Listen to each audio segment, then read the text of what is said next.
ഞാൻ അത് പറയാൻ നിൽക്കുന്നു. എന്താണ് ഇപ്പൊ ഖത്തർ പറഞ്ഞ സ്ഥലം? അല്ല ഈ ചങ്ങായി ഞാൻ എവിടെ കണ്ടിട്ടുണ്ട്. അല്ല നിങ്ങള് രണ്ടുപേരും എവിടെ കണ്ടു നല്ല പരിചയം ഉണ്ടല്ല? എവിടെയാ കണ്ടിരിക്കണ?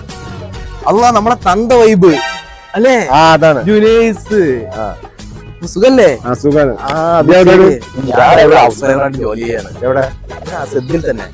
അപ്പൊ നമ്മുടെ അല്ലാസ്ഫൈവറുടെ ദിവസം എന്ന് പറഞ്ഞ ഒരു വ്ളോഗുമായിട്ട് ഇങ്ങനെ ഇറങ്ങിയതാണ്. അപ്പൊ ലോഡ്സിന്റെ ഫ്രണ്ടില് ഇതാ ഞങ്ങളിതാ ഇവിടേക്ക് വന്നാണ്, ഖത്തറിലേക്ക് വന്നാണ്. ഇപ്പൊ ഇന്ന് രാവിലെ എല്ലായിടത്തും നിന്ന് നടന്നല്ലേ? ചായ കുടിക്കാൻ വേണ്ടി നിങ്ങൾ നാട്ടിൽ നിന്ന് ഖത്തറിലേക്ക് വന്നാ? ഏത് വൈബ്? അംബാനി വൈബ്. അംബാനി ഒരുപാട് സന്തോഷം. അപ്പൊ ചങ്കളെ പ്രായം കൊണ്ട് 65-75 ഉണ്ടെങ്കിലും ഉള്ളുകൊണ്ട് 25ന്റെ യൂത്തന്മാരുടെ ഇടയിൽ പിടിച്ചിരിക്കുന്ന നമ്മുടെ നാസറിക്ക കാണിക്കുന്ന എല്ലാ കുതന്ത്രങ്ങൾക്കും അടി കൊള്ളുന്ന ആൾക്കാരാണ് ഈ സാധനങ്ങൾ കേട്ടോ. അല്ലേ? ഒരുപാട് അടി കിട്ടിയിട്ടില്ലല്ലേ?